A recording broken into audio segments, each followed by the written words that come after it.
क्या आप जानते हैं समुद्र मंथन से अमृत निकलने से पहले विष क्यों निकला? ये कथा है भगवान विष्णु की और देवी लक्ष्मी की एक ऐसी कथा जहां प्रेम कमल पर प्रकट हुआ।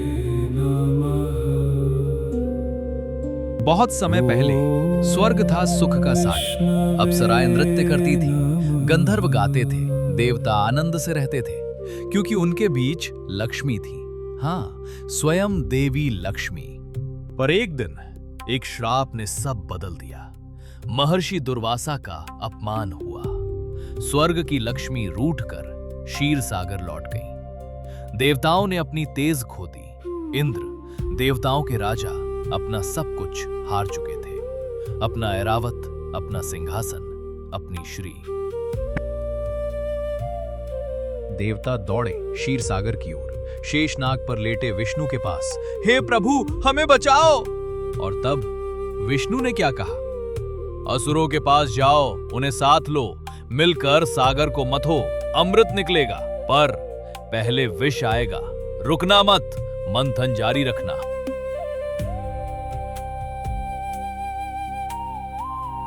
पर्वत मंदार उठाया गया, सागर में रखा गया, पर भार सहन नहीं हुआ। पर्वत डूबने लगा।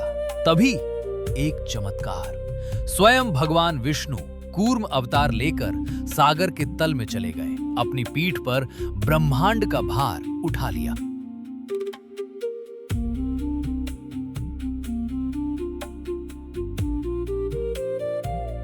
वासुकी नाग बना रस्सी। एक ओर देवता, दूसरी ओर असुर। पहली बार दोनों एक साथ। देखिए कितनी सुंदर बात है। शत्रु भी जब लक्ष्य एक हो, मिलकर खड़े होते हैं। देवता खींचते, असुर खींचते, दिन खींचते, रात खींचते, मथा, फिर मथा, फिर मथा। सागर मथता रहा। जो मथता है वही पाता है।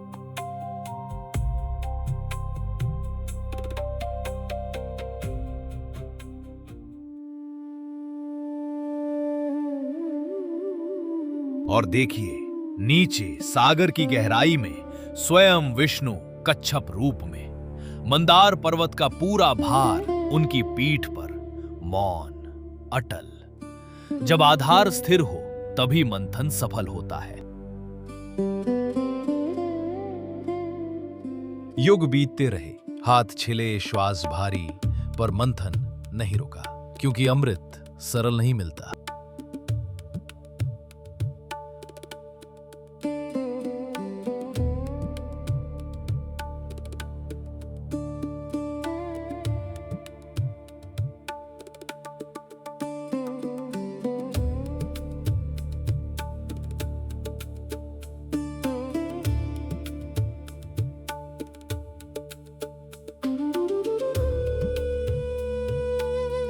और फिर एक दिन कुछ अनहोनी हुई। सागर अंधेरा हो गया। एक काला घातक विष हलाहल सतह पर आया। उसकी गंध से जीव मरने लगे। ब्रह्मांड के अंत की घंटी बज उठी।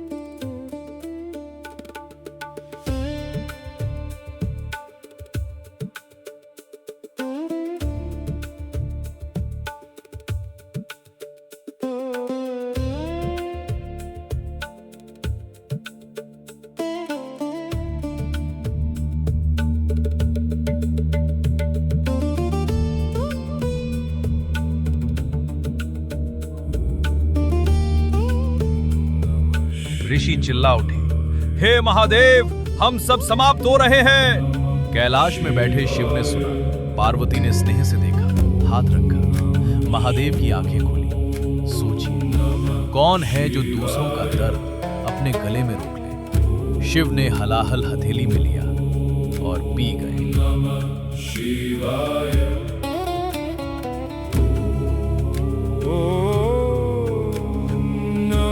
शिवाय। ओम नमः शिवाय। ओम नमः शिवाय। ओम नमः शिवाय।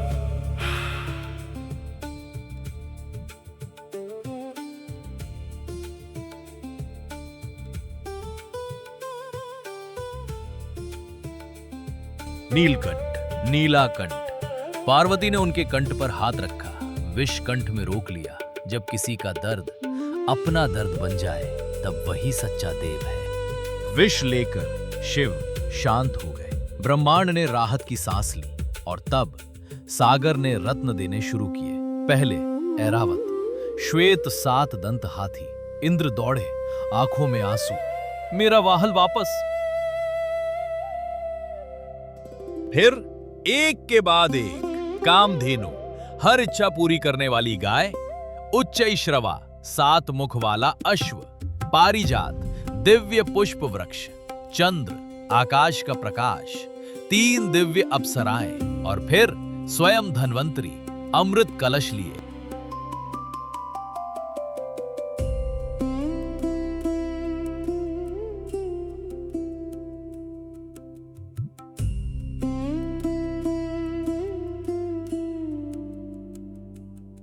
और देखिए, कूर्म की वही प्राचीन आंख, युगों से जागृत मौन साक्षी।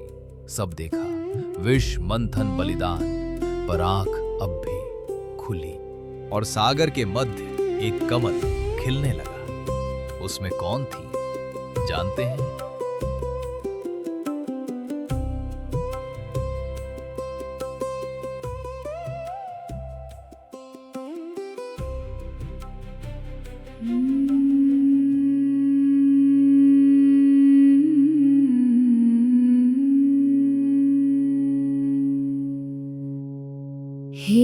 हिरण्यवर्णां हरिणी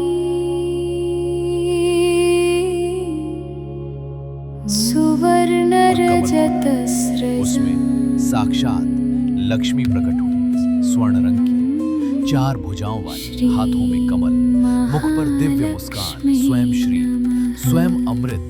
देवता असुर सब प्रणाम करने लगे। लक्ष्मी ने सबको देखा, पर उनकी आंखें सिर्फ एक पर रुकी। शेषनाग पर लेटे विष्णु, उनके प्रियतम।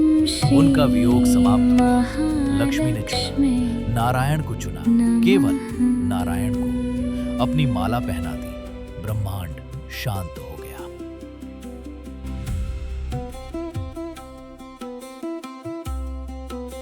दो नेत्र एक दूसरे में डूबे, न शब्द न प्रश्न, बस मौन का संगीत, युगों की कथा, एक दृष्टि में संपूर्ण। यही है समुद्र मंथन की सच्ची सीख। जब जीवन तुम्हें मथता है, सबसे पहले विष निकलता है, दर्द आता है, अंधेरा आता है, पर अगर तुमने मंथन को जारी रखा तो अमृत निकलता है और लक्ष्मी तुम्हारे जीवन में आती है। तो आज अगर हलाहल है, मंथन जारी रखिए।